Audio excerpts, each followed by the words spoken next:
Algo que estaba bien, no me había dado cuenta. El cántico dice, la última parte dice, bendiciones, ¿cuántas tienes ya? Y al final te dice, donde el oro es polvo, que hollará tus pies. Hermano, si no se pone a pensar, uno ve acá el oro como un material bien precioso. El oro refinado es algo carísimo y uno lo tiene como pues algo lujoso. Allá la bendición va a ser tan y tan grande que el oro va a ser literalmente polvo, va a ser tierra donde uno va a estar caminando. Cosas que nosotros jamás hemos visto, vamos a estar viendo allá. Claro, también es que llevo par de días escuchando unos libros, a través del teléfono, escucho unos libros y a mí me gusta eso el libro de esos de fantasía, de exploración del espacio y eso. Y pues estaban tocando un temita más o menos así similar y mi mente empezó a imaginarse 20.000 cosas. Y una de esas cosas era eso. Que estaban narrando, claro, es ciencia ficción, eso no es que existe, pero estaban narrando cosas más allá preciosas de oro, diamante y piedras preciosas. Pero es lo mismo que nos cuenta la palabra del Señor, que el Señor ha preparado moradas celestiales, donde cosas que ningún humano ha visto, allí las veremos. ¿Qué son? Pues tenemos que esperar hasta que lleguemos ahí. Pues hermano, cerrando el paréntesis, vamos a estar hablando esta noche acerca de ¿quién? De Pablo. Vamos a estar viendo a través del libro de los Hechos la vida de Pablo. Y hermano, Pablo, antes de que él se convirtiera, ¿cómo era conocido Pablo? ¿Por qué nombre se llamaba? Saulo de Tarso. Ese es Saulo de Tarso, lo que significa es que su nombre era Saulo y provenía de la ciudad que se llamaba Tarso.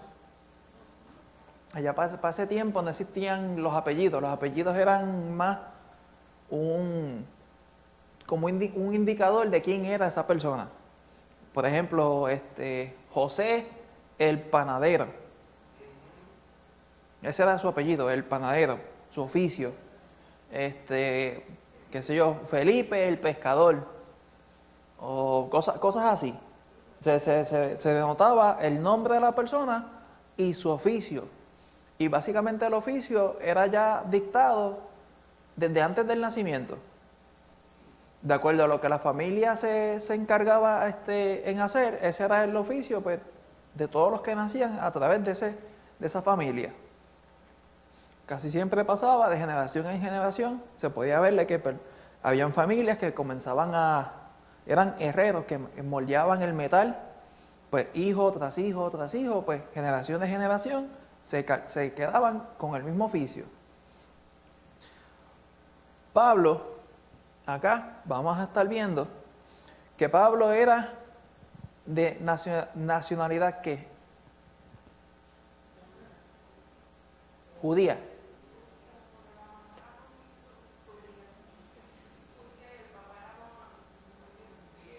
Griego. El papá era griego y su mamá era judía. Sí. Y su nacionalidad entonces él era judío, pero también tenía privilegios como ciudadano romano. ¿Cómo decir? Nosotros aquí en Puerto Rico somos puertorriqueños y nuestra ciudadanía es una ciudadanía americana. Tenemos el pasaporte americano. Ahí es una situación similar. Y vamos a ver a través del transcurso de la vida de Pablo, que él fue puesto bajo las enseñanzas de una persona sumamente importante para ese tiempo, que era un rabí. él estaba puesto para ser entonces un erudito de la ley, un fariseo.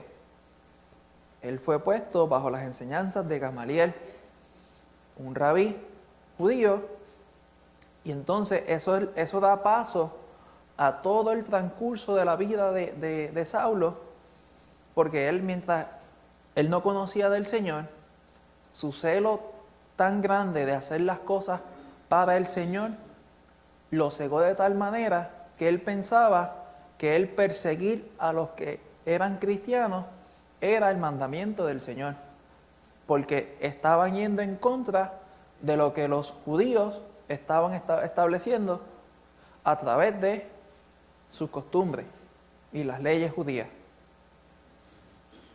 Pero Pablo, para ese tiempo se llamaba Saulo, el Señor tenía un propósito con él. Y ahí fue cuando entonces el Señor se le apareció y lo llamó.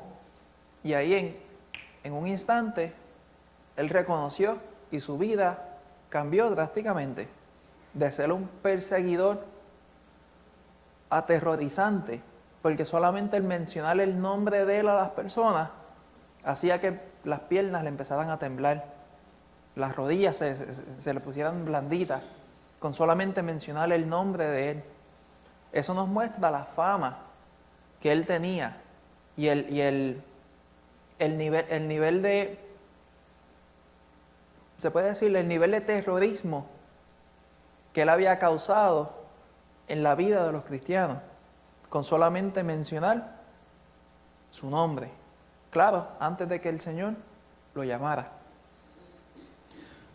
Pues hermanos, vamos a estar viendo acerca de no solamente Saulo, no nos vamos a enfocar acerca de Saulo antes que de Saulo, sino vamos a estar viendo a Pablo, una persona totalmente diferente. Pero sí es importante saber cómo él era antes de él conocer al Señor para ver ese cambio drástico que el Señor hizo en su vida. Y de la misma forma que el Señor hizo en la vida de Pablo, ese cambio tan enorme, el Señor todavía lo puede hacer en la vida de nosotros, si nosotros nos dejamos moldear por el Señor. Pues hermanos, los pasajes para este estudio son 3 capítulos. Capítulo 9, versículos del 1 al 22, 14 del 1 al 23 y capítulo 28 del 16 al 31. Voy a necesitar 3 voluntarios que quieran leer esas porciones largas. ¿Lo harían? Sí, la primera. Ok, tenemos los Abimar para la segunda y alguien para la última. Angie, están aquí las porciones.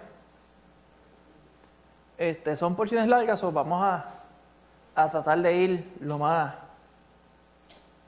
detallado posible para así poder ir por toda la parte importante.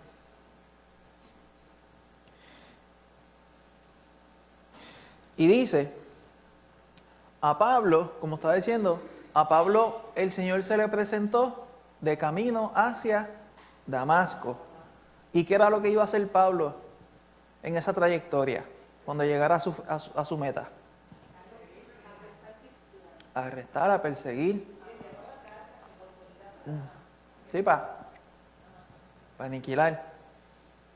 Él, como dicen, las películas esas viejas de James Bond, License to Kill. Él tenía licencia para matar. Casi, literalmente, tenía cartas para poder hacer y deshacer con los cristianos. Pero el Señor se le presentó a él. Y vemos, hermanos, que él tuvo un cambio radical. Pero no podemos comparar el cambio radical que hubo en la vida de Pablo y querer compararlo con nuestra vida. ¿Por qué? Somos 2 personas totalmente diferentes y tenemos 2 propósitos totalmente diferentes delante del Señor. Nosotros como cristianos no nos podemos comparar, decir, pero es que el cambio que el Señor hizo no fue tan grande como el que el Señor hizo con Pablo. No podemos pensar de esa manera, no podemos compararnos cómo está nuestra vida con el Señor, con otras personas o con incluso personajes de la Biblia, porque el Señor tiene un propósito individual específico para cada persona. Lo que sí podemos comparar es la gran diferencia de la vida vieja a la vida nueva. Todo el cambio que el Señor hizo, me refiero a que uno antes de conocer al Señor, uno ni tan siquiera le pasaba por la mente: ¿estoy haciendo las cosas agradables a Dios o las estoy haciendo porque me da la gana? ¿Estoy mostrando misericordia a los demás como la misma misericordia que el Señor me ha mostrado a mí? Todas estas cosas, estas características, sí podemos ver y comparar con la vida vieja que uno tenía ahora a la vida nueva que el Señor nos ha dado. Y podemos ver ese mismo cambio en todos los personajes de la Biblia. Personas que no conocían del Señor, el Señor los tocó y ellos escucharon la voz del Señor y decidieron obedecerle. Ver ese cambio en su actitud, en su forma de ser, en cómo entonces antes ellos se relacionaban con las demás personas y cómo se relacionaban después que el Señor los tocó. Eso sí nosotros podemos compararlo, nuestra vida con la vida de los que están aquí como ejemplo, porque por eso está ahí, para que nosotros podamos ver el cambio que el Señor ha hecho en nuestra vida. No podemos medir las acciones y lo que uno hacía antes y después de conocerle al Señor, pero sí uno puede ver el cambio que el Señor ha hecho. Las características que uno antes de conocerle al Señor no tenía y ahora uno las da por sentado. La forma de uno poder expresarse, la paciencia que uno tiene con los demás, la compasión, el amor, la misericordia que uno antes no tenía, ahora uno la puede expresar. Por ejemplo, el carcelero de Filipo. Si uno se compara la conversión del carcelero de Filipo con la conversión de Pablo, uno dirá, pues una está por aquí, otra está por acá arriba. Pero para los ojos del Señor fue lo mismo. Un pecador se arrepintió y decidió estar en los caminos de Él. Una persona más decidió obedecer a Dios. Una persona más decidió en su corazón querer conocer al Señor. Esa es la parte importante. Esa es la parte sumamente importante cuando uno ve que alguien dejó su vieja vida y ahora está en los caminos del Señor fielmente. Amén, hermano. Amén. Bueno, Aito, vamos a pasar aquí al video, a pedirle aquí al pastor si lo puede poner.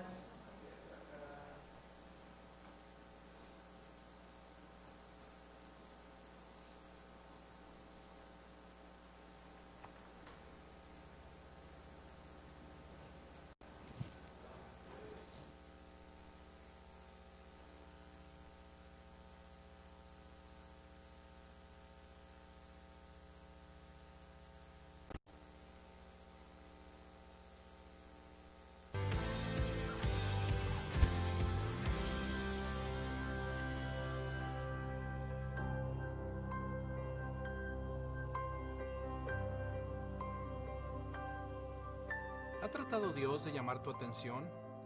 Quizás fue mediante una crisis de salud, pérdida de trabajo, o un cambio de status quo. Sin importar lo que sea, probablemente no se compara al momento en el camino a Damasco, cuando un hombre llamado Saulo, a quien quizá conoces como Pablo, vio una luz cegadora del cielo y oyó la voz de Jesús. Desde entonces cambió por siempre. El encuentro de Pablo con Cristo en el camino a Damasco no solo comprendió su conversión, sino su llamado a ser testigo tanto de judíos como de gentiles. Después, Pablo se describiría como un apóstol a los gentiles. Se convenció que Dios lo había preparado desde su nacimiento para este ministerio.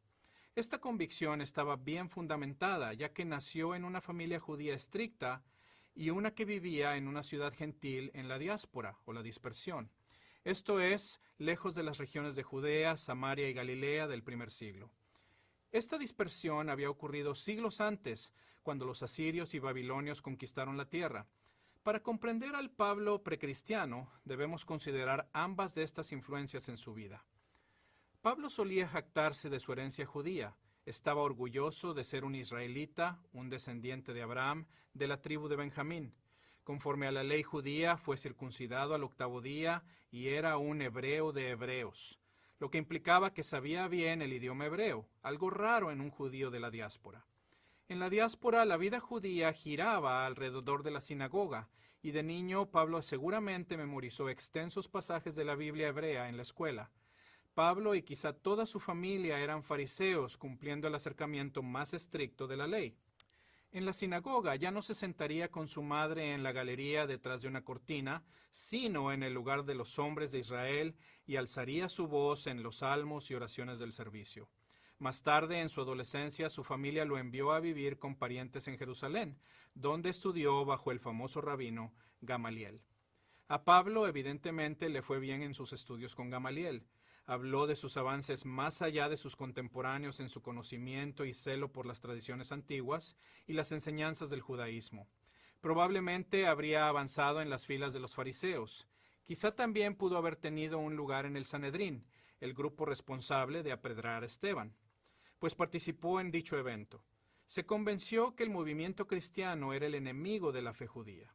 Con venganza buscó a los cristianos, destruyó iglesias y encarceló a sus miembros. Extendió la persecución de cristianos de la diáspora y pidió papeles oficiales del sumo sacerdote en Jerusalén, papeles que llevaría consigo rumbo a la sinagoga en Damasco.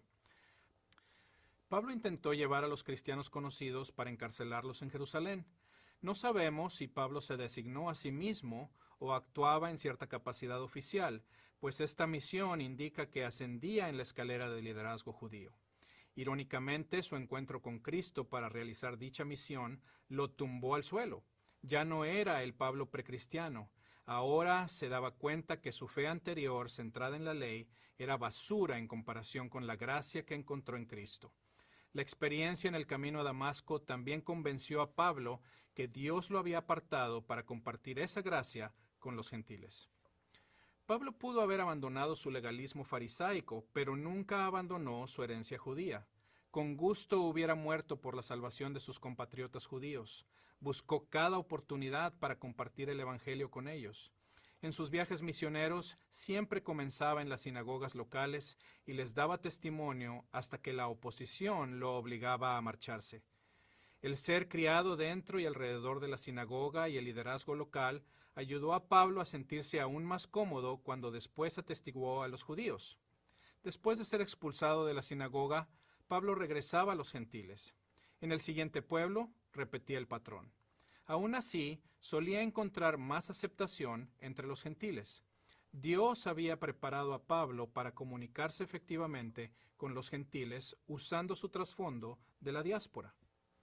Pablo creció en la ciudad de Tarso, la capital de la provincia romana de Cilicia. Tarso era una ciudad grande. Su población en días de Pablo probablemente era de 500,000 de personas. El idioma nativo de Tarso era el griego y Pablo muestra fluidez del idioma en sus cartas. Tarso era una ciudad importante en la principal ruta de negocios que unía el este con el oeste. De niño, debió conocer a muchos viajeros. Esto seguro lo preparó para los extensos recorridos que caracterizaron sus viajes misioneros. Tarso era famosa por sus escuelas que rivalizaban con las escuelas de Atenas y Alejandría. La ciudad también era un centro de aprendizaje de filosofía griega, particularmente el estoicismo. Pablo conocía bien sus creencias. En sus cartas solía usar sus formas de enseñanza. Una de estas estrategias era la diatriba, donde el maestro ponía a alguien a debatir y discutía con él, haciendo muchas preguntas y proveyendo las respuestas. Los filósofos también proveyeron a Pablo con varias formas de enseñanza modelo, especialmente con listas de virtudes a seguir y los vicios a evitar. Considera las listas de Pablo sobre el fruto del Espíritu y las obras de la carne en Gálatas 5, o las características que deben gobernar la iglesia familiar en Colosenses 3, o los requisitos para el liderazgo de la iglesia en 1 de Timoteo 3. Al crecer en Tarso, Pablo estuvo expuesto a las instituciones gentiles. Una era el teatro, que regularmente era anfitrión de actuaciones teatrales, pero también reuniones de la ciudadanía. En cierta ocasión, Pablo fue acusado de sostener una junta ilegal en el anfiteatro de Éfeso que fue provocado por el artesano Demetrio. Otro sello distintivo de la cultura gentil era el énfasis en eventos atléticos. Pablo parecía estar inclinado a ellos. En sus cartas aludió a deportes como carreras y boxeo. Esto no era común en los judíos. Los eventos atléticos los ofendían, pues los participantes por lo general competían desnudos. La ciudadanía romana de Pablo era extraña para un judío. El ser un ciudadano romano aseguraba a una persona un número de privilegios que se negaban a ciudadanos ordinarios, como un juicio con un jurado y protección del castigo después de una audiencia. Pablo experimentó dicho castigo en Filipos cuando las autoridades lo encarcelaron. La ciudadanía de Pablo también le permitió la oportunidad de ser testigo a los de alto rango, como los gobernadores Félix y Festo, el rey judío Agripa, e incluso el emperador romano cuando apeló y usó su derecho como ciudadano. Uno podía obtener su ciudadanía romana por distintos medios, comprándola, siendo liberado como esclavo y dando algún servicio para Roma. El tribuno Lisias se impresionó bastante al aprender que Pablo había nacido ciudadano. ¿Cómo consiguió la familia de Pablo la ciudadanía? Posiblemente fueron esclavos de la familia Paulus, fueron liberados y recibieron el nombre de familia de su beneficiario. O quizá recibieron su ciudadanía al prestar a los romanos un servicio como tiendas de campaña para el ejército. Cilicia tenía la reputación de proveer buenas tiendas de pelo de cabra. Pablo era un talentoso hacedor de tiendas y sus capacidades eran útiles como fariseo, pues los judíos insistían que sus maestros tuvieran alguna habilidad para subsistir. Luego este oficio le sirvió para obtener su sustento en las nuevas misiones en las que Pablo siempre se financiaba. Esto permitía que evitara cualquier sospecha de avaricia y estuviera libre de compartir el evangelio sin cobrar. Dos influencias principales en la vida de Pablo antes de su conversión convergieron en su ministerio después de su encuentro con Cristo. Primero estaba la influencia de una familia piadosa judía, una educación en su niñez en las Escrituras en la sinagoga de Tarso y su capacitación en la ley como fariseo. Esto proveyó el trasfondo que informó el contenido de su mensaje. La otra influencia fue su exposición al mundo gentil durante su juventud en Tarso, que proveyó la forma de su mensaje, su lenguaje, su modo de ministrar, así como los temas en que los gentiles podrían responder y comprender. Los dos mundos de Pablo se combinaron para equiparlo para ser un apóstol a los gentiles, al que Dios estaba preparando para el ministerio desde el principio de su vida. Por supuesto, también podríamos decir que primero estuvo bien equipado para hacer lo que él mismo había elegido, como prevenir el establecimiento de la iglesia cristiana. Pero requirió un mensaje cegador de parte de Dios para ayudarlo a ver que su capacitación de vida no era para exterminar a la iglesia, sino para extenderla.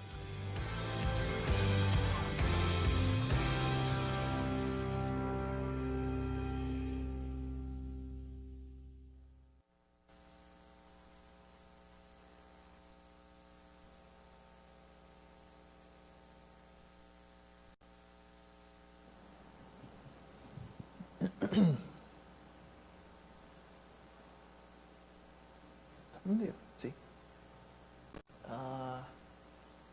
Ahí. Pues hermano, perdón. Uno de los versículos clave se encuentra en Hechos 9, 15 y versículo 16, que dice: y el Señor dijo, ve, porque instrumento escogido me es este, para llevar mi nombre en presencia de ¿qué? De los gentiles y de reyes y de los hijos de Israel, porque yo le mostraré cuánto le es necesario padecer por mi nombre. Tremenda cosa. Ahí el Señor le está diciendo dos cosas. ¿Cuál es la primera?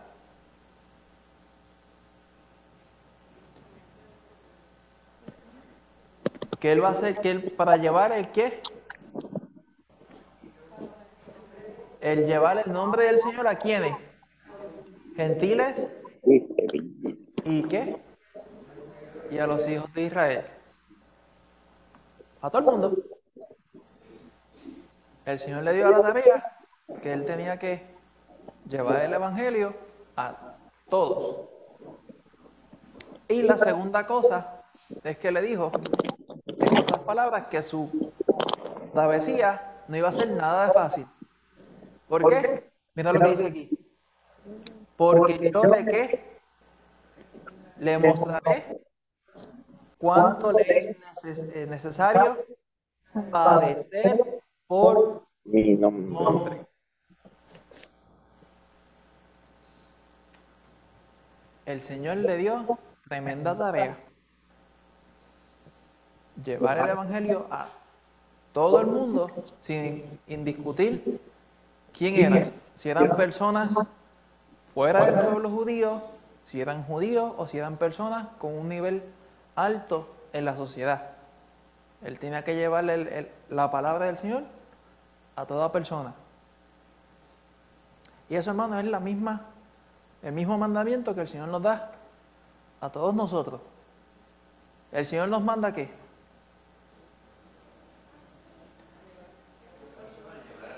A llevar el evangelio ¿a qué?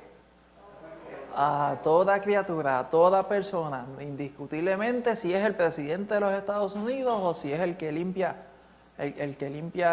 los baños en el mall. A toda persona, indiscutiblemente quien sea. Claro, a Pablo le especificó entonces que la tarea de él no iba a ser nada de fácil. Eso solamente le aplica a él, porque eso fue para él lo que el Señor le dijo, que le va a mostrar cuán necesario es padecer por su nombre, por el nombre del Señor. Y nosotros hemos visto que Pablo las pasó feitas. En cada uno de los viajes misioneros él tenía algún problema, alguna persecución, alguna situación difícil que le hacía que su viaje no fuera nada tranquilo. En algún momento tenía que encontrarse con alguna oposición. Y hermano, el Señor le dio esta encomienda, pero él no se quitó. Él siguió hacia adelante para cumplir con la encomienda que el Señor le había dado. Rápido, cuando él tuvo el encontronazo con el Señor, y después que entonces a él lo llevaron a la casa de Bernabé, que entonces ahí el Señor le permitió poder ver otra vez. ¿Qué fue lo que hizo? Era Bernabé, Ananías, exacto. Lo bautizaron, pero ¿qué él estaba haciendo después? Predicando la palabra del Señor. Rapidito. Él empezó, captó lo que el Señor le decía y empezó a poner manos en la obra, a empezar a trabajar. ¿Sí? Exacto. Las personas se confundían. Es como decir, claro, esto es un caso bien hipotético, pero ponle un ejemplo de que Hitler, en algún momento, en este ejemplo que voy a darle, él se convirtiera y llegara a los pies del Señor. Y de la noche a la mañana, todo cambió. La gente estaría como que, pero este ayer literalmente estaba buscando a las personas para liquidar. Y ahora me está hablando de otra cosa totalmente diferente. Lo mismo pasó. Claro, este es un ejemplo bien hipotético. Pero el resultado pasó con Pablo. Pablo lo conocían como ¿qué? Como un perseguidor. El mero hecho de mencionar su nombre causaba temor en las personas. Y de un momento a otro, el tú escuchar, aquí viene Saulo de Tarso a tumbar cabezas, y ahora está ahí hablando del Señor, hablando acerca del amor del Señor. Espérate, esto como que no me cuadra. Pero eso fue el cambio que el Señor hizo en la vida de él. Lucy. Le sacaron el cuerpo de una vez que hizo como un acercamiento entre él y los judíos.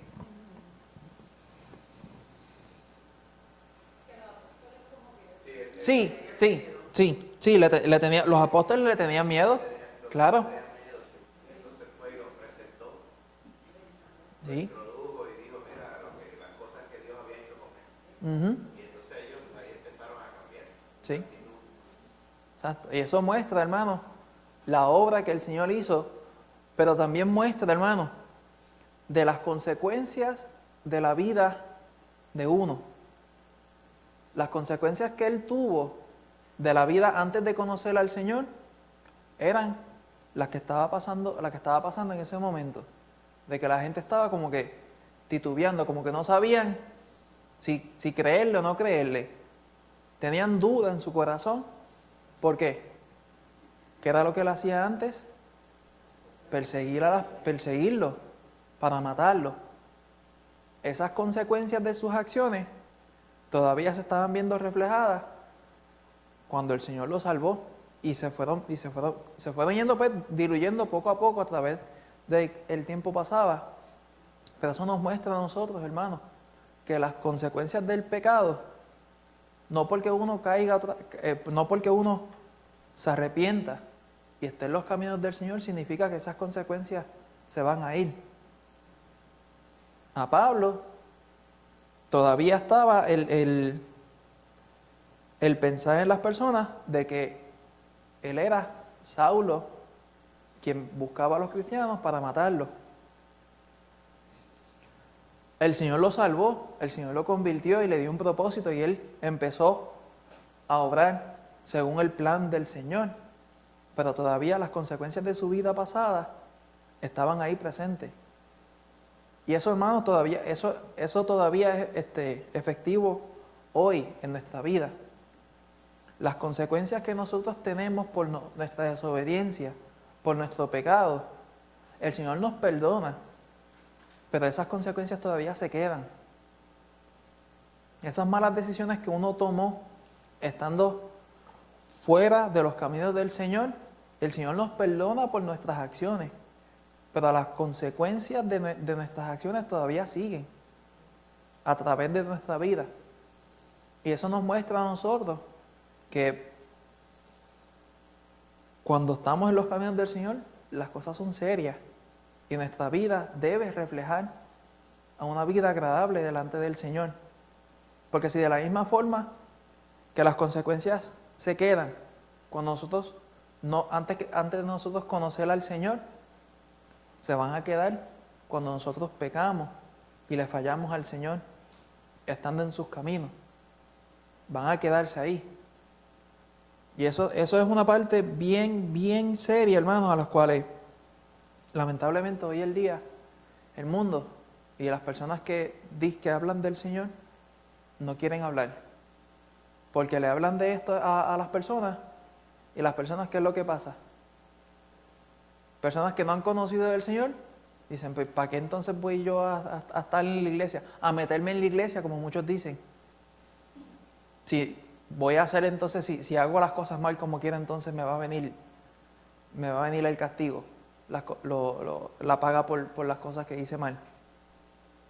Y mucha gente piensa de esa manera y es lamentable, pero esto nos sirve a nosotros también. ¿Para qué? Velar nuestra vida, para velar cómo nosotros estamos con el Señor. Amén, hermanito. Hermano, aquí, como les estaba diciendo, Pablo había sido una persona bien celosa acerca de la ley del Señor, acerca del judaísmo. Una persona que estudió tuvo estudios bastante avanzados para poder llegar a cumplir con el oficio que él tenía antes, que él era fariseo de fariseos. Pero hermano, todas esas cosas el Señor las echó a un lado cuando Él lo llamó. ¿Por qué? Después que el Señor llamó a Pablo, Pablo tuvo que estar años largos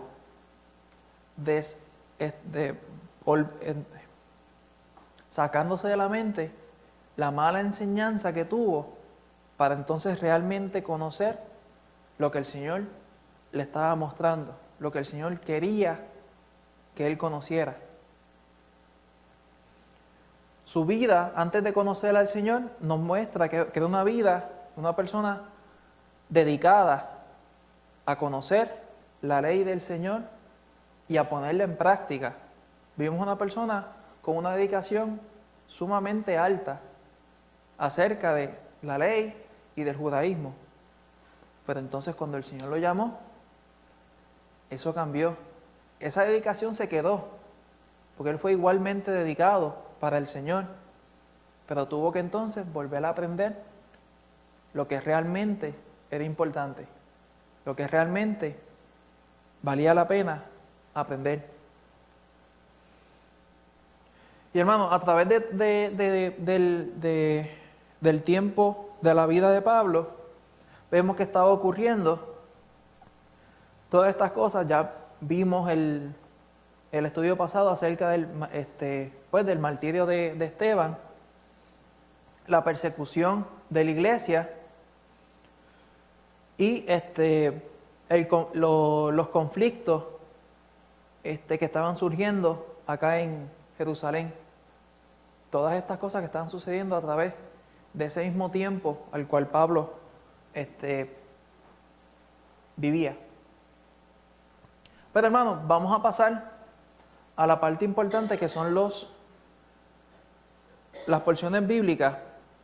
Voy a saltar esta porción acá, porque es más o menos información de la cual ya se discutió en el video. Y como las porciones son un poquito extensas, no quiero extenderme mucho aquí. Pues vamos a pedirle a Lorian si puede leer la porción de Hechos 9, del 1 al 22. Saulo, respirando aún amenazas y muerte contra los discípulos del Señor, vino al sumo sacerdote y le pidió cartas para las sinagogas de Damasco, a fin de que si hallase algunos hombres o mujeres de este camino, los trajese presos a Jerusalén.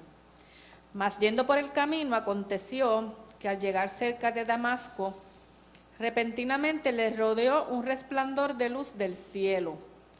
Y cayendo en tierra, oyó una voz que le decía: Saulo, Saulo, ¿por qué me persigues?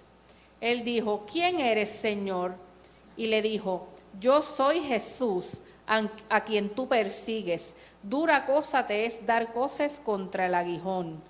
Él, temblando y temeroso, dijo: Señor, ¿qué quieres que yo haga? Y el Señor le dijo: levántate y entra en la ciudad y se te dirá lo que debes hacer. Y los hombres que iban con Saulo se pararon atónitos, oyendo a la verdad la voz, mas sin ver a nadie. Entonces Saulo se levantó de tierra y abriendo los ojos no veía a nadie. Así que llevándole por la mano le metieron en Damasco, donde estuvo 3 días sin ver y no comió ni bebió. Había entonces en Damasco un discípulo llamado Ananías, a quien el Señor dijo en visión: Ananías. Y él respondió: heme aquí, Señor.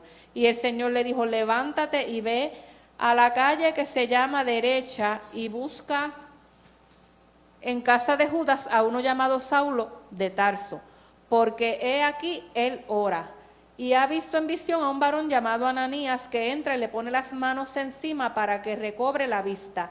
Entonces Ananías respondió: Señor, he oído de muchos acerca de este hombre, cuántos males ha hecho a tus santos en Jerusalén, y aún aquí tiene autoridad de los principales sacerdotes para prender a todos los que invocan tu nombre. El Señor le dijo, ve, porque instrumento escogido me es este, para llevar mi nombre en presencia de los gentiles y de reyes y de los hijos de Israel, porque yo le mostraré cuánto le es necesario padecer por mi nombre. Fue entonces Ananías y entró en la casa, y poniendo sobre él las manos, dijo, hermano Saulo, el Señor Jesús, que se te apareció en el camino por donde venías, me ha enviado para que recibas la vista y seas lleno del Espíritu Santo. Y al momento le cayeron de los ojos como escamas, y recibió al instante la vista, y levantándose fue bautizado, y habiendo tomado aliento recobró fuerzas. Y estuvo Saulo por algunos días con los discípulos que estaban en Damasco. Enseguida predicaba a Cristo en las sinagogas, diciendo que éste era el Hijo de Dios. Y todos los que le oían estaban atónitos y decían, ¿no es este el que azotaba en Jerusalén a los que invocaban este nombre? Y a eso vino acá, para llevarnos presos ante los principales sacerdotes. Pero Saulo mucho más se esforzaba y confundía a los judíos que moraban en Damasco, demostrando que Jesús era el Cristo. Amén. Amén. Tremenda cosa. Aquí dice, Saulo respirando aún amenazas y muerte, ¿contra qué? Los discípulos del Señor. Él estaba ahí que si lo dejaban, ¡buah!, empezaba a tumbar cabezas él mismo. Fue al sumo sacerdote y le pidió cartas para que pudiera entrar en la sinagoga de Damasco, para poder arrestar y llevar cautivo a todas las personas que invocaran el nombre del Señor. Miren su dedicación, hermanos, o sea, miren la dedicación que él tenía de acuerdo a lo que él creía que era correcto. Era una dedicación tan y tan fuerte que él estaba dispuesto a coger y quitarle la vida a cualquiera que invocara el nombre del Señor, porque para ellos, para los judíos, Jesús estaba blasfemando contra Dios porque se decía que era el Hijo de Dios y que Él era Dios mismo. Para ellos eso era una aberración, y la dedicación de Saulo era tan y tan grande que él estaba dispuesto a buscar a esas personas, encarcelarlas y si ameritaba, quitarle la vida. Pero el Señor tenía un plan totalmente diferente con él. Claro, también está el corazón de uno, el deseo de uno. ¿Por qué? El Señor se le presentó y le dijo, Saulo, Saulo, ¿por qué me persigue? Y que él dijo, ¿quién eres, Señor? Él hizo la pregunta y la contestó ahí mismo. Y el Señor le dijo que dura cosa te es dar cosas contra el aguijón. Es como decir, tremenda cosa que tú estás haciendo, que le estás pateando a la puya que se le da a los caballos para que cojan y empiecen a caminar y lleven el carruaje o lo que fuera. Como decir, tú darle una pata a algo filoso, algo con un filo, con una punta bien mala, y tú esperar de que la punta se dañe y el pie tuyo te estás haciendo daño tú mismo. ¿Y qué es lo que le dice ¿Y qué es lo que dice él? Señor, ¿qué quieres que yo haga? El Señor le dijo dos cosas sencillas. ¿Por qué me persigues? ¿Y por qué te estás haciendo daño a ti mismo? Y él le contesta, ya sabiendo quién era la persona que estaba al frente. ¿Se fue? No. Reconociendo quién era la persona que está al frente. Y el Señor le da unas instrucciones. Levántate y vete a Damasco. Y ahí vas a ver una persona que te va a ayudar. Pasó lo que el Señor dijo. Pero entonces, a quien lo iba a ayudar, miren lo que estaba sucediendo también.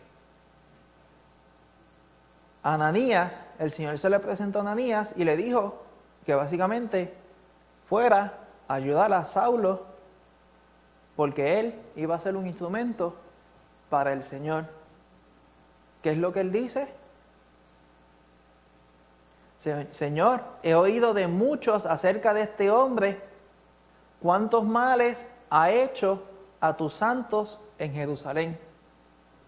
Señor, espérate, me estás diciendo que yo ayude a esta persona. Esta persona yo he escuchado que ha hecho y deshecho con tus discípulos. Y lo que el Señor le dice, ve, porque instrumento escogido me es este. Esto hubiera sido totalmente diferente si en el corazón de Saulo, de Pablo, no hubiera estado el querer reconocer al Señor ahí en ese momento. Hubiera sido una historia totalmente diferente.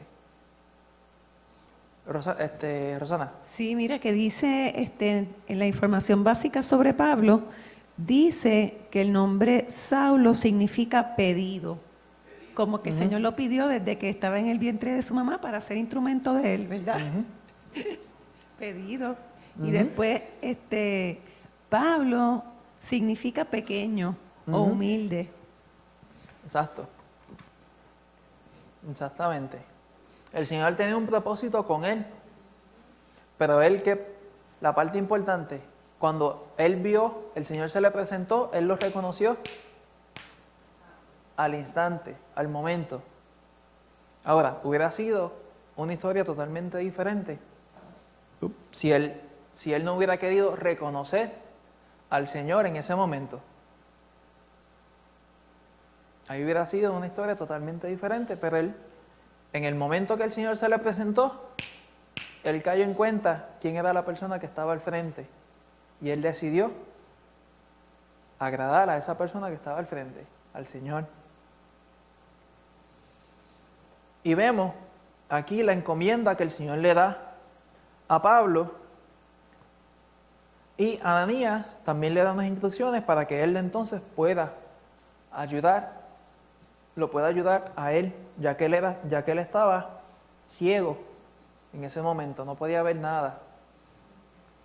Y luego, después que entonces Ananías se encuentra con Saulo, el Señor permite entonces que él pueda ver otra vez. ¿Y qué dice? Que al instante él estaba ¿qué? Predicando a Cristo en las sinagogas, en el lugar donde los judíos se reunían. ¿Para qué? Para leer la ley, leer la palabra del Señor. Que la entendieran y la pusieran en práctica eran otras cosas.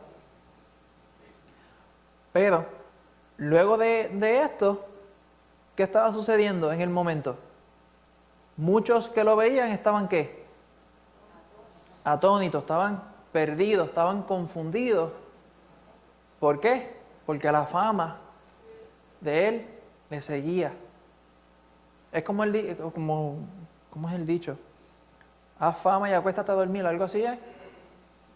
La fama de él le seguía y causó que muchos dudaran y estuvieran perdidos, no estuvieran confundidos, porque, espérate, él era no es el que cogía y mataba a los que mencionaban el nombre del Señor y ahora está predicando acerca de Jesucristo. Como que no cuadra. Pero aquí estaba él mostrando, y aquí dice, Saulo, que mucho más, se esforzaba para poder entonces pasar por encima a lo que ya su reputación estaba diciendo de él. Lucy. Yo tengo una pregunta para el pastor. ¿Mm? ¿Por qué Pablo fue a Arabia? ¿Verdad? Cuando en el comienzo de su ministerio, él fue a Arabia y parece que no empezó de momento, ¿verdad? En su ministerio. ¿Por qué hacen en Arabia? Él fue a pasar tiempo solo con el Señor para que el Señor estuviera trabajando con él. Todos esos años que él tuvo de educación, el Señor tenía que volver a borrar todo eso y a empezar a mostrarle a él todas las cosas correctamente. Él estuvo, como dice Josué, estuvo 14 años antes de que pasara, como menciona el libro de los Hechos, cuando entonces dice, había ya en Antioquía profetas y maestros. Dice que estaba Bernabé, estaba Lucio, estaba Saulo, ¿verdad? Y allí fue que el Espíritu Santo dice, apartadme a Bernabé y a Saulo para la obra que ya les he apuntado, que era irse de misionero. Pero desde el momento que se convirtió Saulo, hablando Josué, hasta ese momento que en la iglesia de Antioquía pues los envían, pasan como 14 años. Entre ellos pues fue a Arabia, estuvo mucho tiempo. Como dice Josué, estaba pues empapándose de la sana doctrina, ¿verdad? Como dice, desaprendiendo lo necesario de todas estas costumbres, tradiciones y demás, ¿verdad? Porque muchas de esas cosas eran válidas, porque eran basadas en la palabra. Lo único que estaban como que mal enfocadas en Jehová, pero sin Cristo. Entonces él tuvo que, como dice, adiestrarse bien en la palabra para entonces ir a predicar el Evangelio. Exacto. Pues hermano, vamos a pasar aquí a unas preguntitas. La primera dice, ¿quién en tu vida como Ananías te ha ayudado en tu caminar espiritual? Claro, esto es más como una para meditar. ¿Quién en tu vida fue esa persona quien te ayudó para tú poder entonces estar en los caminos del Señor? ¿Ah?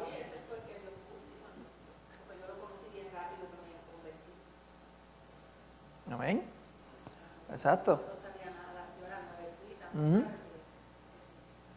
El Señor siempre pone a alguien, aunque uno quizás no se acuerde ciencia cierta quién fue, pero el Señor siempre pone a alguien. Quizás uno ni cuenta se dio,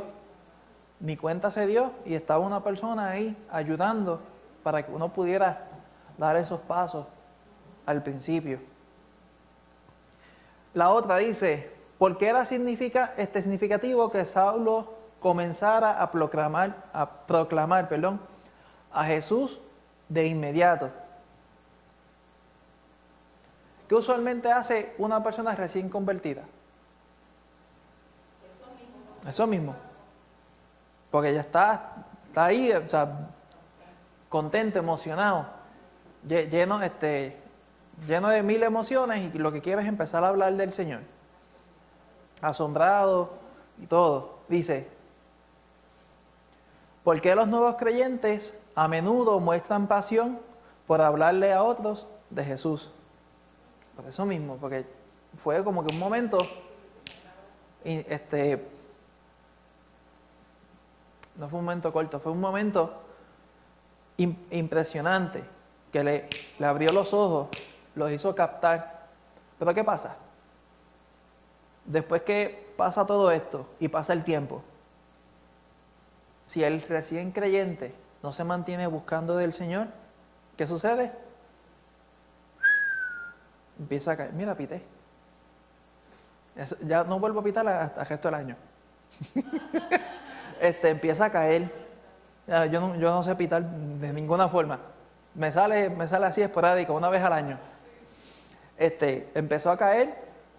Si uno no se mantiene entonces buscando al Señor fielmente, la vida de uno, el Espíritu Santo, empieza entonces a bajar, a apagarse. Y eso pasa mucho con los recién creyentes, que se dejan llevar por la emoción pero luego entonces caen en sí y se dan cuenta de que los caminos del Señor dan trabajo, da fruto, pero conlleva mucho trabajo, mucho sacrificio. ¿Por qué? Este cuerpo que llevaba estaba acostumbrado a hacer lo que les daba la gana. Y ahora ya tú no estás atado al pecado, por ende, este cuerpo va a pelear para hacer las cosas que le da la gana, pero ya tú tienes el Espíritu Santo que te está diciendo, eso no es por acá que hay que ir, es por aquí que tienes que tomar las decisiones, no es por acá. Y ahí es que entonces empieza la pelea eterna entre querer agradar al Señor, nosotros como hijos de Dios, o permitir que el cuerpo entonces, nuestra carne, tome las decisiones por nosotros. Y dice, ¿de qué forma tu vida refleja tu relación con el Señor? Eso ya pues. Exacto. Con los frutos de la persona. ¿Qué era lo que estaba pasando con Pablo hasta este momento? Que él estaba queriendo hablarle a las demás personas acerca del Señor, pero ¿qué sucedía? Todo lo que él había hecho anteriormente hablaba mucho más fuerte que lo que él estaba diciendo. Tenía que esforzarse mucho más. Y eso nos deja a nosotros bien claro de que nuestras actitudes es el 90% de nuestro testimonio. Cómo nosotros nos desempeñamos, cómo nosotros nos llevamos con las otras personas, cómo actuamos, va a determinar cuán eficaz va a ser nuestro testimonio al nosotros hablar acerca del Señor.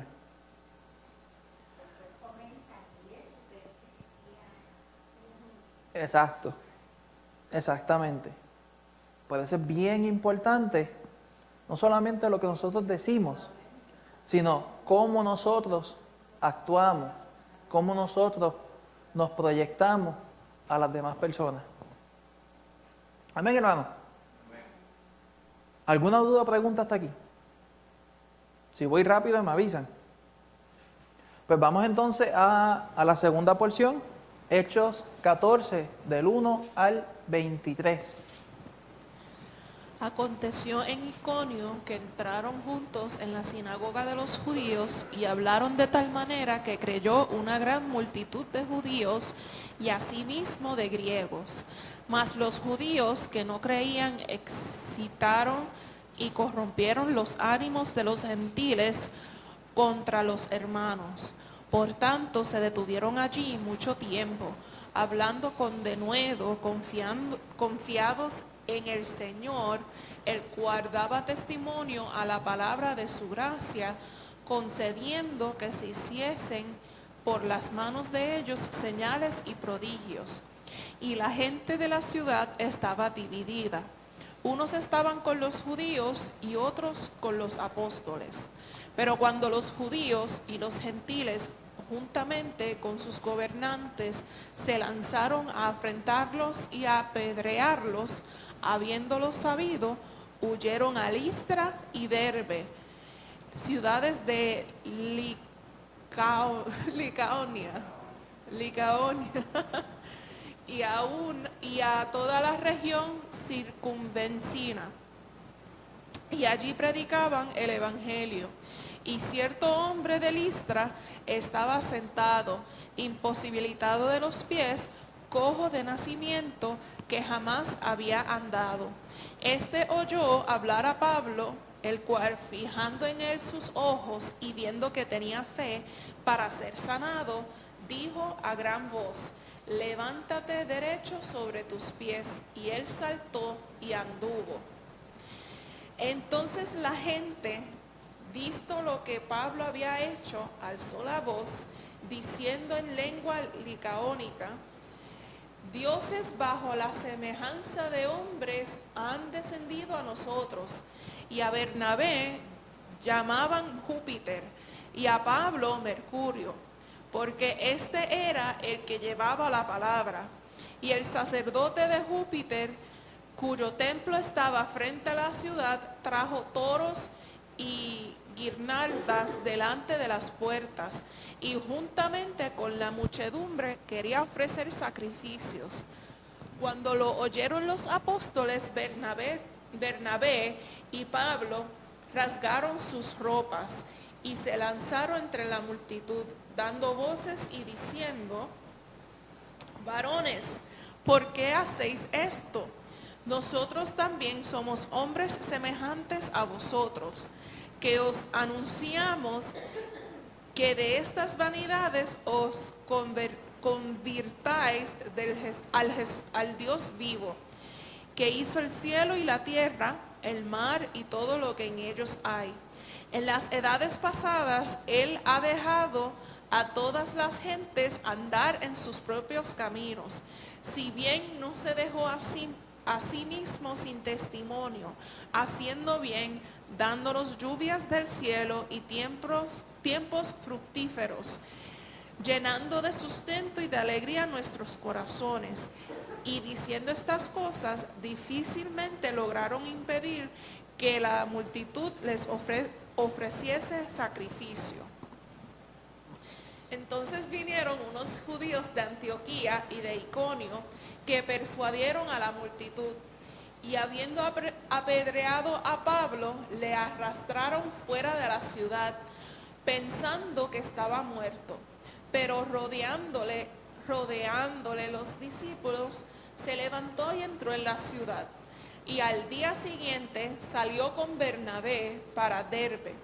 Y después de anunciar el evangelio a aquella ciudad y de hacer muchos discípulos, volvieron a Listra, a Iconio y a Antioquía, confirmando los ánimos de los discípulos, exhortándoles a que permaneciesen en la fe y diciéndoles: es necesario que a través de muchas tribulaciones entremos en el reino de Dios.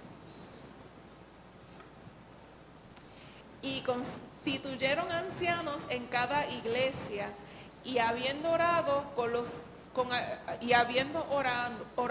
ayunos, los encomendaron al Señor en quien habían creído. Amén. Aquí, hermano, está Pablo y Bernabé dando testimonio, hablando acerca del Señor, y el Señor le dio la oportunidad a Pablo de sanar a una persona que estaba coja de nacimiento. Y no fue hasta que el Señor le mostró a él y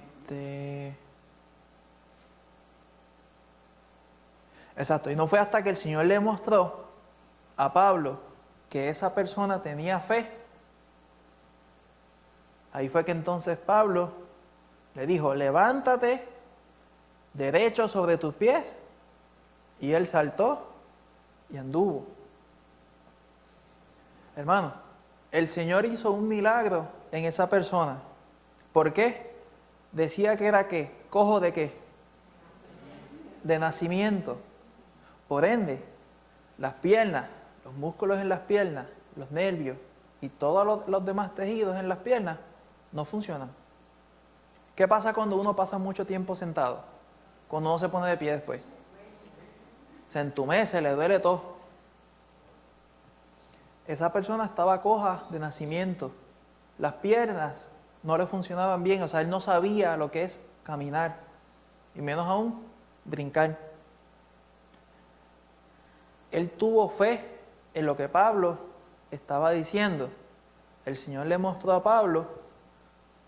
Pablo oró y el Señor permitió el milagro de que esa persona fuera restaurada completamente.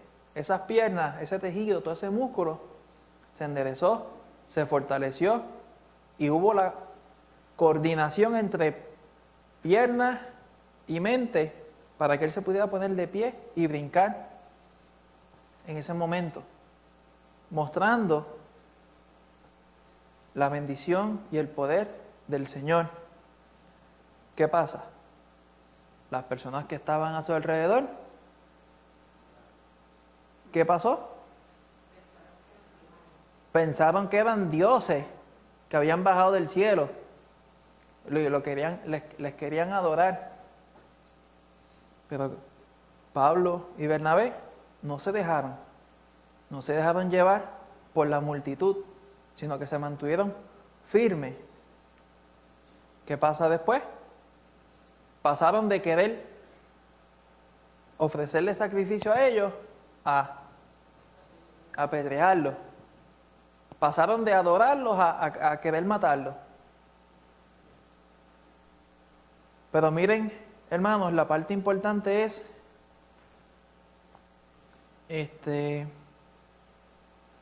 lo que dice Pablo aquí. Es necesario que a través de muchas tribulaciones entremos en el reino de Dios. A él no se está refiriendo a que por más tribulación que uno pase, el camino hacia el Señor va a ser más rápido. No, él lo que está refiriendo es que a través de muchas tribulaciones vamos a saber quiénes son realmente los que van a entrar al reino de Dios. Los que dicen ser de Cristo y los que son realmente de Cristo. A través de muchas tribulaciones, ahí es que se van a ver quiénes son las personas realmente, los hermanos entre nosotros. Y pasó él entonces constituyó que ancianos en cada iglesia.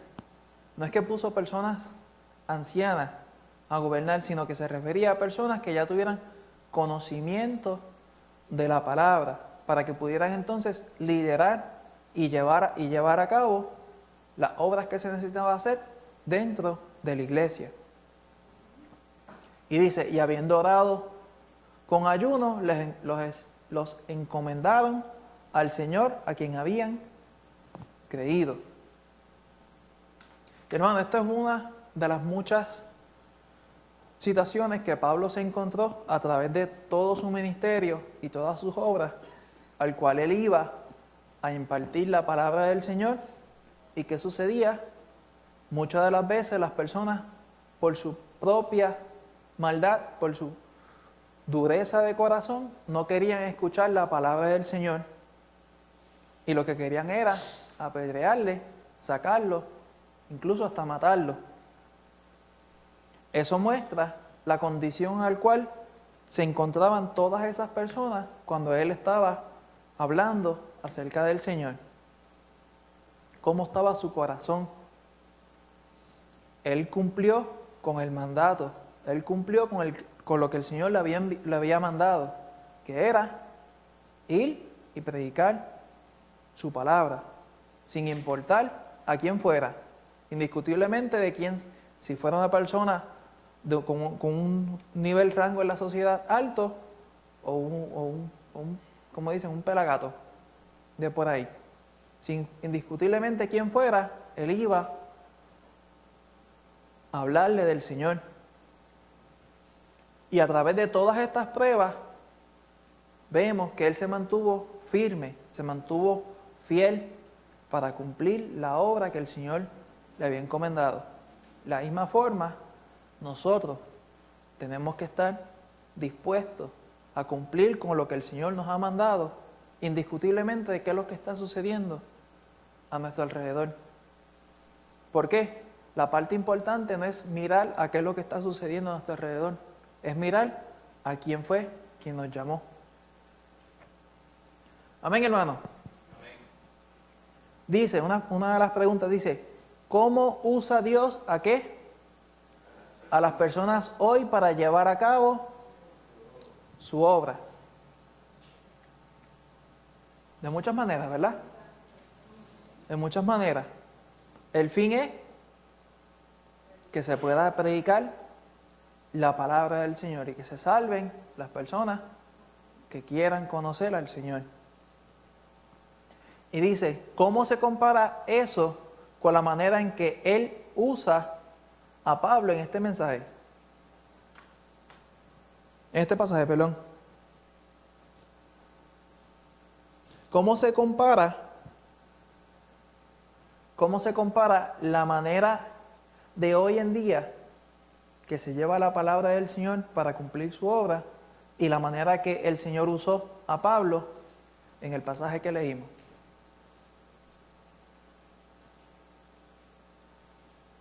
Que hoy en día la persecución no está tan visible, no está tan ahí face to face, cara a cara, pero está.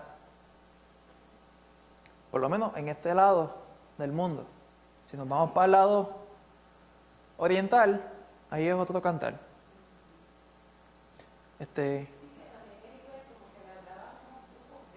Ujú.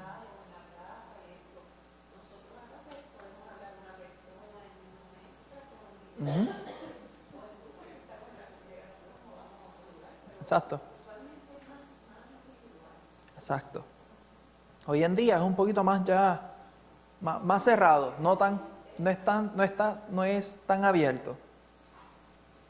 Ahora, la otra pregunta dice, ¿de qué forma está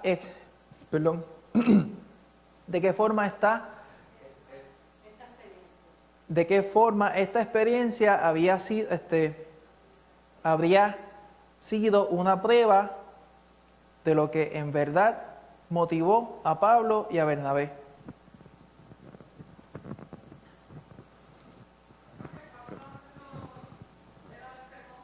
Uh-huh.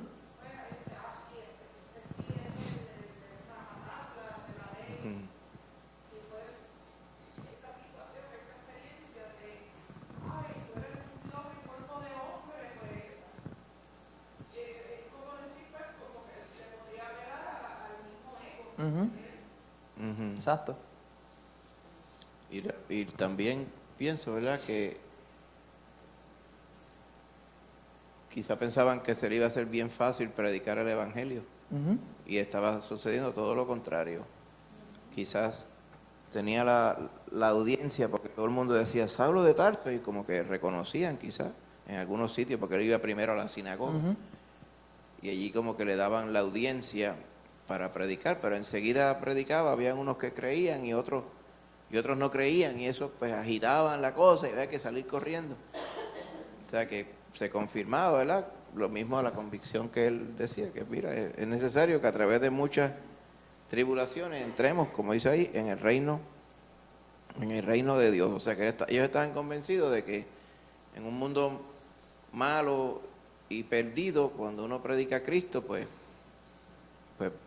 va a haber contrariedad, va a haber problemas, va a haber chisme, va a haber traición, va a haber todos los problemas que vamos a encontrar. Quizás no tan así, tan físico como Pablo, Uh-huh. pero los vamos a ver. Exacto. Y eso contesta también esta pregunta. ¿Qué actitudes mostraron Pablo y Bernabé al hacer que la gente mirara a Jesús? Tenía que hacer una actitud humilde, reverencia, porque una persona predicando, siendo altanero, prepotente, eso no va con el mensaje del Señor. Porque entonces, ¿a quién está predicando? ¿A Dios o de él mismo?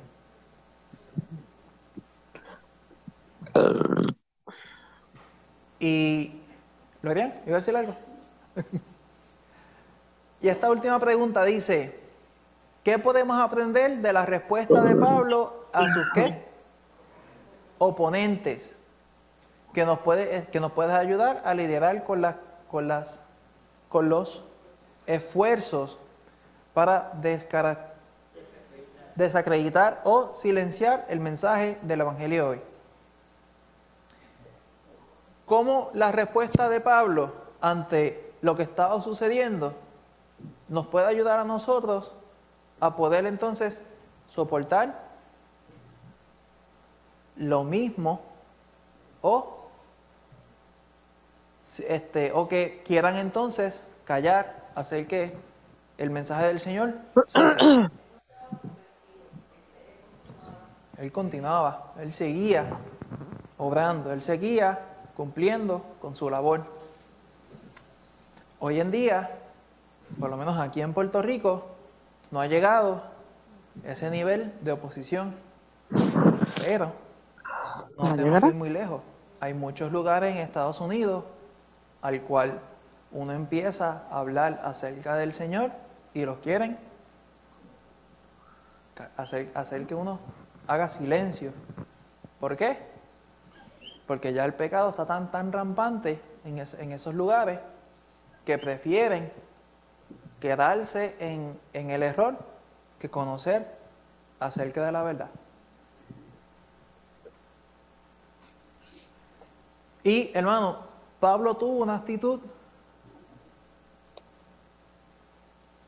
positiva, una actitud de confianza en el Señor. ¿De que fue fácil? No. Fue difícil, como cualquier persona que intenta hacer algo y rapidito vienen personas a atacarte. ¿Qué le pasa a uno? Uno se desanima, uno se preocupa, e incluso hasta uno deja de hacer lo que estaba haciendo porque el choque fue tan y tan fuerte que uno pierde la concentración.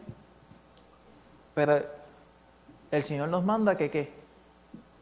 A que sigamos haciendo la labor que Él nos mandó a hacer. Amén. Pues, hermanito, ¿estamos bien hasta aquí? ¿Sí? Vamos entonces a pasar a la última porción. Angie, ¿verdad? Déjame ponerla acá. Cuando llegamos a Roma, el centurión entregó los presos al prefecto militar, pero a Pablo se le permitió vivir aparte, con un soldado que le custodiase.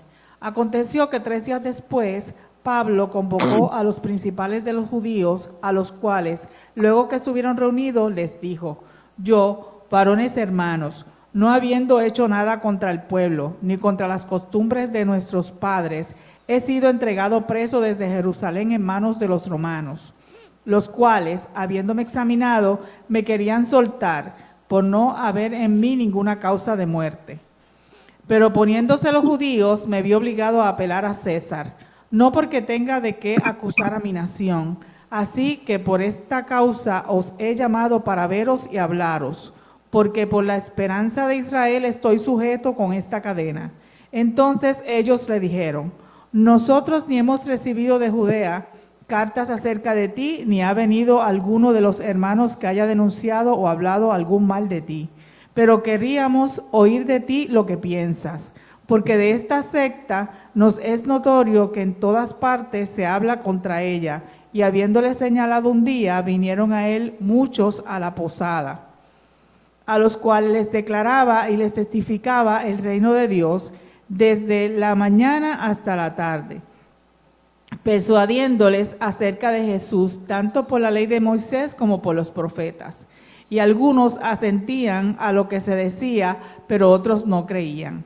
Y como no estuviesen de acuerdo entre sí, al retirarse les dijo Pablo esta palabra: bien habló el Espíritu Santo por medio del profeta Isaías a nuestros padres, diciendo: ve a este pueblo y diles, de oído oiréis y no entenderéis, y viendo veréis y no percibiréis, porque el corazón de este pueblo se ha engrosado, y con los oídos oyeron pesadamente, y sus ojos han cerrado, para que no vean con los ojos, y oigan con los oídos, y entiendan de corazón y se conviertan, y yo los sane. Sabed pues que a los gentiles es enviada esta salvación de Dios, y ellos oirán. Y cuando hubo dicho esto, los judíos se fueron, teniendo gran discusión entre sí. Y Pablo permaneció 2 años enteros en una casa alquilada, y recibía a todos los que a él venían, predicando el reino de Dios y enseñando acerca del Señor Jesucristo abiertamente y sin impedimento. Amén. Amén. Aquí vemos ya, hermanos, el último tiempo de Pablo, esos últimos años que estuvo allá en esa casa, básicamente a arresto domiciliario, ¿cómo se llama? Que estaba arrestado, pero tenía privilegio, más o menos. Podía estar en una casa, se podía mover, lo podían visitar. ¿Un qué? Exacto.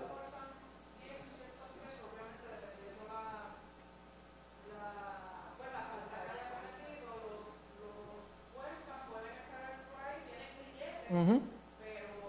Exacto. Tenía cierta libertad, mínima, pero tenía. Pero ¿qué es lo que entonces él hacía? Él le predicaba a las personas, a todas las personas que iban a donde él estaba, ya que él no podía salir.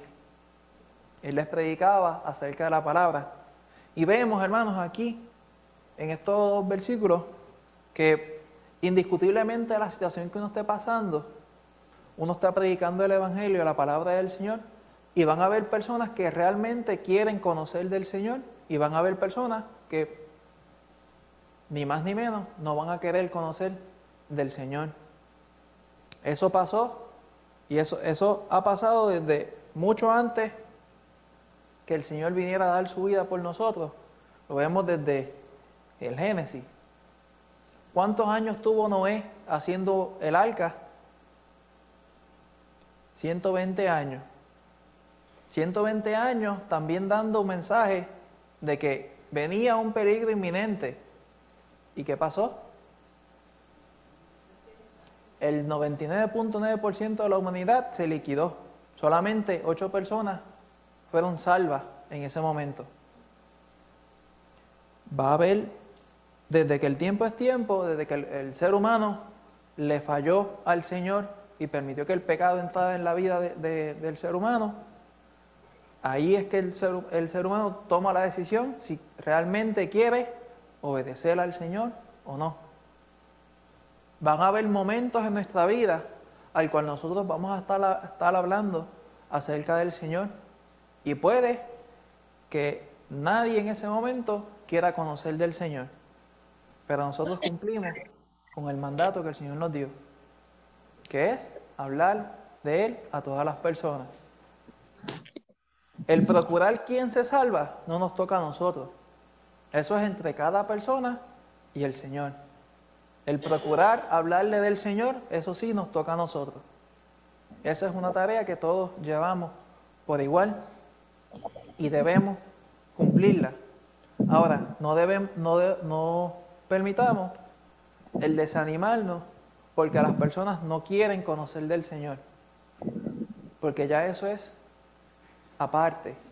Eso es ya entre el Señor y las personas. Nosotros cumplimos con llevarle el mensaje del Señor, para que así, cuando ellos estén delante del Señor, ninguno tenga excusa de que no se le habló del Señor para nada en su vida. El Señor ahí le va a decir, pues mira, ¿te acuerdas? Tal fecha, tal fecha, tal fecha y tal fecha. Ahí yo envié a fulano, fulano y fulano para que te hablaran de mí. Y tú decidiste, no quiero saber nada. Tremenda cosa es encontrarse en una situación así. Y bien lamentable. Pero vemos que ya aquí Pablo, al final de su vida, él como quiera se mantuvo firme, hablando acerca del Señor a todas las personas que lo visitaban y todas las personas que querían escuchar acerca de la palabra del Señor. De que todas las personas que lo visitaban se salvaron, no. Pero sí todas que lo visitaban escucharon el mensaje a través de Pablo. Amén, hermanito.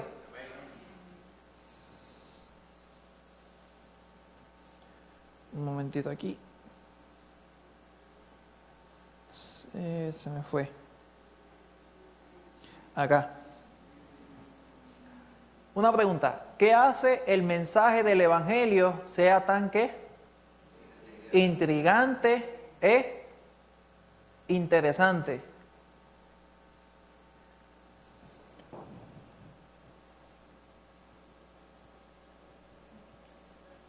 El Espíritu Santo. El Espíritu Santo. Si el Espíritu Santo no está mostrando, señalando, dándote cambios de luces, para que tú conozcas del Señor. Mucha gente va a ver el mensaje del Señor y como, pues, una historia, un cuento, un libro más de historia. Es el Señor mismo, el Espíritu Santo, el quien hace el deseo de querer conocerlo. Pero la persona, es quien hace que ese deseo se convierta en algo atractivo hacia uno. Pero uno tiene que querer conocer al Señor. El Espíritu Santo es quien nos mueve hacia tomar entonces ese paso hacia adelante. Dice, ¿cómo esa intriga abre la puerta para compartir el Evangelio a otros? Cuando tú estás interesado en algo, que algo te gusta, ¿qué usualmente hace uno? Hablar de ese tema.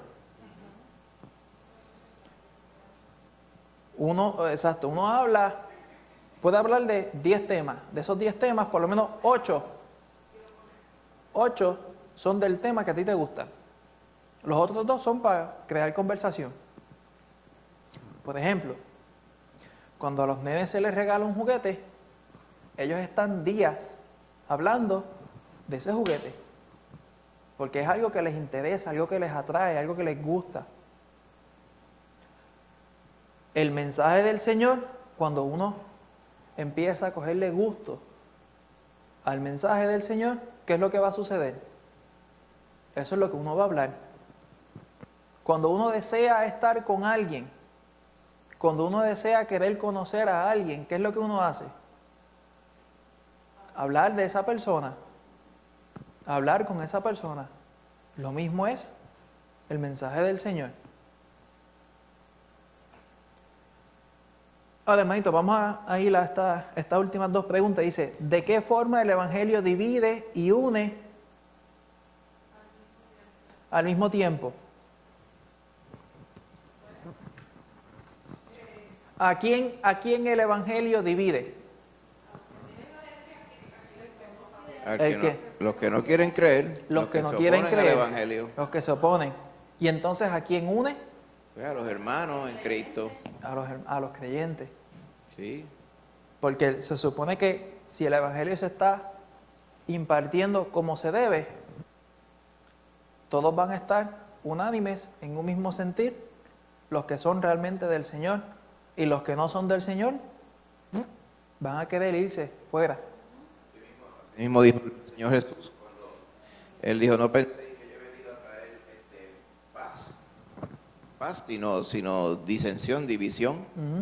Porque, por ejemplo, Él decía, en una familia habrán 2 que creen y otros no creen, entonces estarán encontrados por eso. O sea, no es que los que no creen, los que creen van a tener paz con Dios, pero lo que Él se refería es que el Evangelio, ante el mensaje del Evangelio hay que tomar una decisión. Esto no es, yo me quedo neutral. Neutral es que no cree en el Evangelio. Y todo el que crea en el Evangelio, pues ya se hace enemigo del mundo, ¿verdad?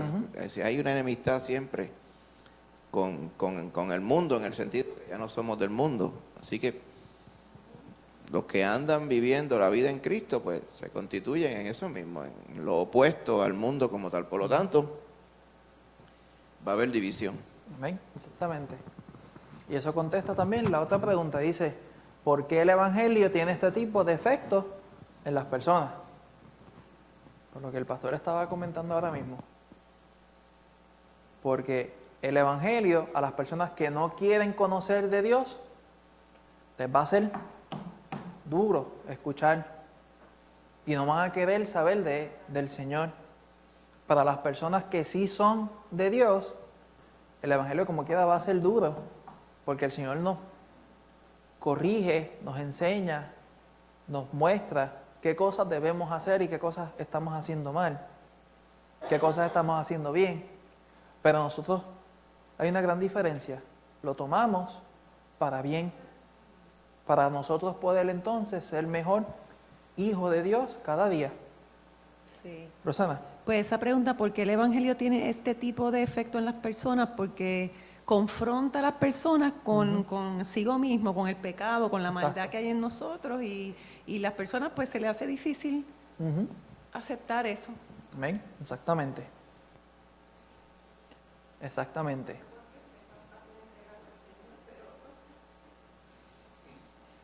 Esa es la parte fácil y difícil a la misma vez. ¿Por qué lo digo así? Una persona que no ha conocido del Señor, ponle que lleve 30 años de edad, tenga 30 años, lleva alrededor de 30 años mal contados, tomando las decisiones por él o por ella misma. Y ahora entonces cambiar de que ahora no las voy a tomar porque me da la gana, sino que voy a tomar las decisiones procurando agradar a otra persona. Ese es un choque bien fuerte con muchas personas. Y eso es un choque que yo he visto también en el trabajo. Muchas personas dicen, no, yo sé que tengo que ir delante del Señor, pero no quieren. ¿Por qué? Por eso mismo, porque están acostumbrados a hacer lo que les da la gana. Y entonces el encontrarse con alguien que le dice, pero es que si te vas, si te metes a la iglesia, como muchos dicen, como muchos me dicen, ay, que yo me tengo que meter a eso de la iglesia. Y yo, ok, sigue así. Porque yo tengo una libretita que me habían regalado para Navidad, que tiene versículos bíblicos en cada página. Y uno de los compañeros me la cogió una vez y me la cogió así, me la sacó de las manos y empezó a leer. Y dice, yo debería meterme a una iglesia, por lo que dice aquí. Y yo, no sé cómo comenzar. Después lo llamaron por una cosa y pues no me dio el chance de poder hablar con él. Pero lo triste, hermano, es que muchas personas saben y reconocen que tienen que buscar del Señor, pero ¿qué pasa? No les da la gana. Y eso es una parte bien triste, hermano. Y la última pregunta dice, ¿de qué forma el versículo 31 prepara a qué? ¿Prepara el qué? El escenario para la manera en que tu vida puede convertirse en una continuación de los libros de los Hechos. Eso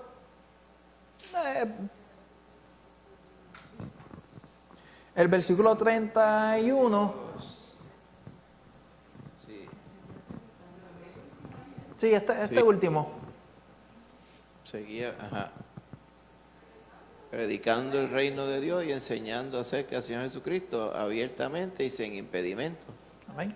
Exactamente. Pues, y después de Seguir. Pablo, siguieron un montón más y llegamos hasta nosotros y hasta que Cristo venga, vendrán los más. Exactamente.